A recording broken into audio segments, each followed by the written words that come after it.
Hello everyone, my name is Sumitra Swai. Welcome back to the UNC digital classes.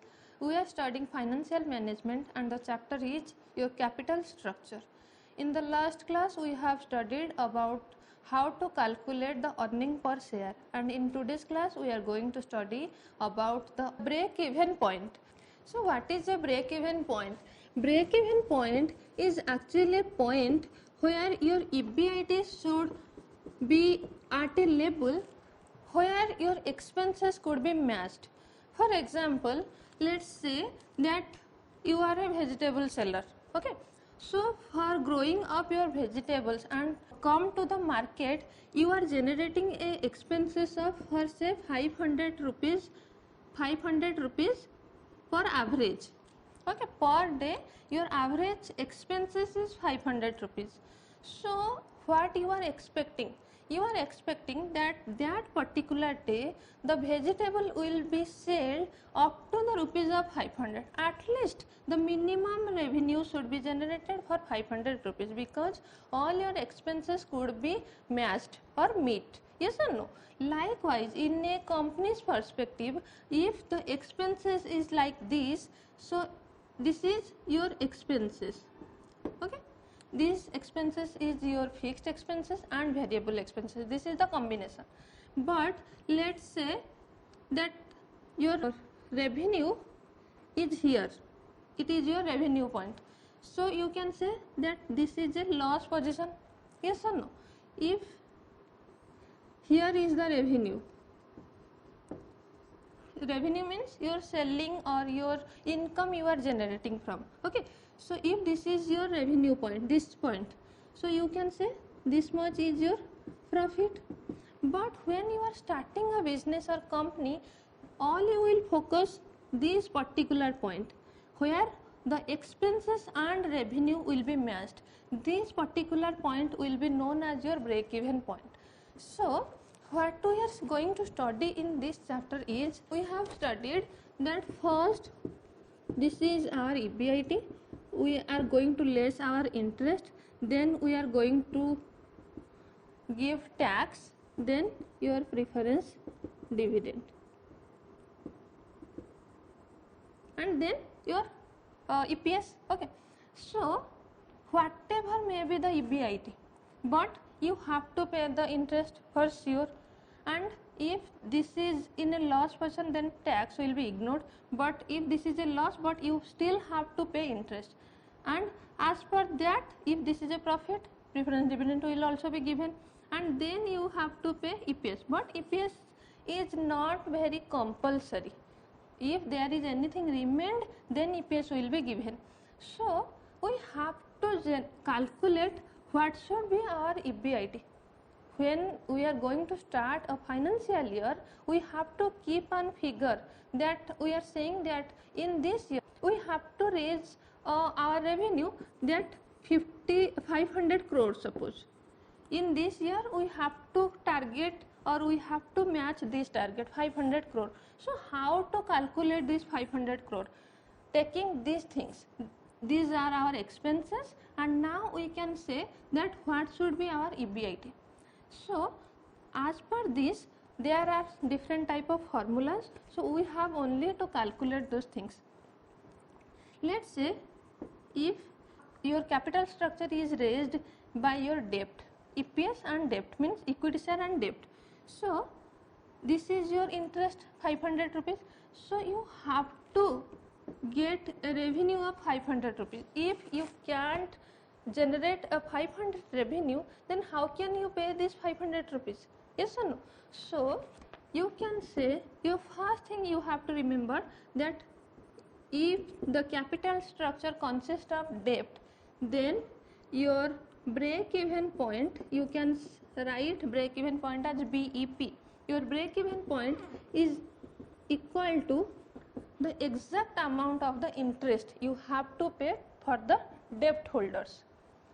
And if the capital structure consists of equity share, debt and preference dividend or preference share, then your break even point will be your 1 plus preference dividend. Okay, preference dividend divided by 1 minus t. Why 1 minus t tax effect is giving here? Because I have already told you in 2 or 3 videos. Okay, so this interest portion plus dividend, you have to meet this target, then only your EBIT will be calculated.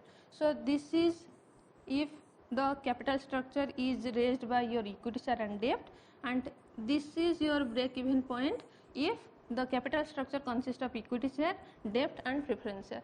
So let's take an example. This is a question saying a firm has two alternatives to raise an additional amount of 10 lakh rupees. Okay, so for expansion or any purpose the firm is needing 10 lakh rupees and it has two alternatives. So in the first alternative, this is the extra fund. Okay, so these 10 lakh rupees are to be raised by 10,000 debenture of 100 rupees each. So 10,000 into 100, that will be your 10 lakh rupees. Or in option 2, issue of 4,000 debenture of 100 each. So 4,000 into 100, that will be your 4 lakh rupees. So remaining 6 lakh is to be raised by your preference dividend and preference share, and that preference share will get a dividend of your 12% per annum. So this is your solution. What are the information? For the first, if all the funds are to be raised debenture, then we have to pay our interest, yes or no? So what will be our interest? Interest is 10 lakh rupees into 10%, that is your 10,000 rupees, yes or no? 10 lakh into 10 by 100, this is your 10,000 rupees. So we can calculate our break even point as asked in the question. So break even point is exactly the minimum amount of the interest to be given to the debenture holders. So break even point will be the interest amount, that is your 10,000 rupees. So for the first option, the break even is simply 10,000 rupees. Okay, next come to the second question. Debenture is 4 lakh rupees. So here your interest will be 10 by 100 into 4 lakh, that is your 4,000 rupees. Next is your preference dividend, that is your 6 lakh rupees, remaining is 6 lakh and dividend is 12%. So here we get a dividend of 72,000 rupees. So now break even point can be calculated as the formula is I plus preference dividend 1 minus T. I is your 40,000, preference dividend is 72,000 rupees divided by 1 minus 0.50. 50 is 50%. So 50 by 100 is equal to 0.50. So 40,000 plus 72,000 divided by 0.50, that is your 1,44,000. It become your 1,84,000 rupees. So your break even point will be matched at, if your minimum revenue will be 1,84,000, then your BEP will be matched. Okay. So if you are raising your fund by the first option, means all from the debt, then your revenue or the break even point will be your 10,000 rupees simply. But if it is raised by both dividend, debenture and preference dividend, then it will be your 1,84,000 rupees. Okay. Now we will study about your point of indifference. Okay. Point of indifference is sometimes also called as your range of earning or sometimes equivalency point. So what is this point of indifference? Actually, as we are saying that there are types of alternative to raise our fund. Okay. So why point of indifference we are studying? Actually, as we have seen that in the last question there are two alternatives, sometimes there can be 3 or 4 alternatives also. So if there are multiple alternatives, then for a financial manager it has to be considered that what should be the earning before interest and tax, means your EBIT, where your earning per share will remain constant whatever may be the composition or the combination of your debt and equity. This is called as your debt and equity mix. Whatever may be the equity portion or whatever the percentage of debt and preference, whatever it can be, but your EBIT, this is we have to calculate our EBIT. Okay, here in the point of indifference we have to calculate our EBIT, where what should be the earning before interest and tax amount, where whatever composition we may take, earning per share will not be changed. So for that there is a formula. The formula is x minus I1. I1 means for the option 1 in the alternative 1 what is the interest rate, 1 minus tax minus preference dividend in the first alternative divided by S1 equity share is equal to x minus I2 means for the alternative 2, 1 minus T means the tax percentage, and tax percentage will always be same for one company, yes or no, and the preference dividend in the alternative 2 divided by S2. Suppose this is only I1 and I2. If I am saying that there are 3 alternatives, so first you have to match first and second, then you will calculate first and third, then you will calculate here, you will get one result, in the second composition you will get another result, then you have to compare both the result. Okay, so likewise once between 1 and 2, again you can take 2 and 3, then you will get one result between them. So likewise you have to calculate. So this is the formula. First write down the formula and we will now do an example. Look at the question. The question is saying that a new project is starting in a company and the project requires a capital of 600 lakhs. Okay. So for the capitalization of that project is 600 lakhs. We have 2 alternatives in the company. It can raise all the 600 lakh from equity share only, which is of 100 rupees each, means one share will of 100 rupees, or this is our alternative that all the 600 lakhs are to be raised by your equity share. And in alternative 2 we are saying that it can raise only 400 lakh by equity share and the remaining 600 lakh, and only 400 is raised by equity.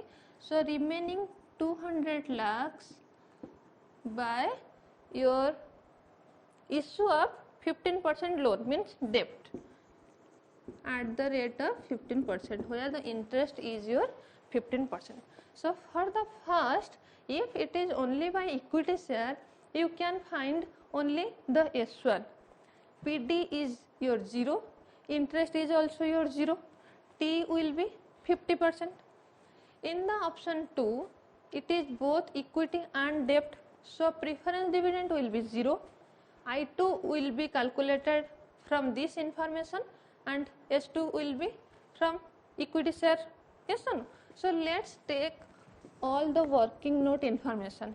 So for option 1, our I1 is 0, T is equal to 0.50, preference dividend is also your 0, and S1 can be your number of equity shares or the amount of share capital under plan 1. Okay. So here as we are seeing that 600 lakh divided by your 100 rupees, 600 lakh divided by your 100 rupees, so it will be your 60 lakh. Okay, this is your 60 lakh and S1 is your 60 lakh, and in your option 2 your I2 is equal to this, I2 is equal to 200 lakh debts, so your 200 lakh into 15 by 100, this will be your I2 is equal to your 30 lakh and T is equal to same as 0.50. Preference dividend is equal to 0 because there is no preference here, and your S2 will be 40 lakh, okay, because 400 lakh divided by 100 rupees, that is your 40 lakh. Okay, so as the numbers are very big, you can simply means these lakhs you can also take as common, okay, but if you want you can also take these in lakhs and you can put this in the formula, but I am simply taking this as your 30 and this is as your 40, this as your 60. So the formula will be your x minus I1 is equal to 0, 1 minus 0.5 minus PD is equal to 0. So PD and PD both are 0. So I am eliminating both the elements, divided by your S1 is equal to 600 lakh. Okay, so 600 is equal to your I2 x minus 30, 1 minus 0.5 and this is 0 divided by your 400. Okay, this will be x 0.5 by 600 and this is your, by calculating this will be your 0.5x minus 15,400. You will cross multiplication this and in this way you will get your x as 90. Okay.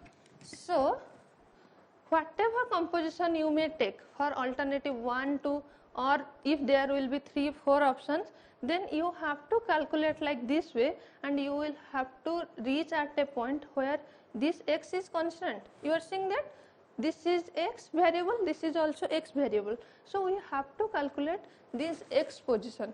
So at this point we can say if our EBIT will be 90 lakh, then whatever may be the composition, your earning per share will be same. Okay. So this is for your today's class. So you will write this question and for sure you have to write your working note, and with this you have to state an conclusion note as I have already told you in the previous class. So if there will be any doubt, you can write it in the comment box. I will try to solve it or answer it there. Thank you for watching.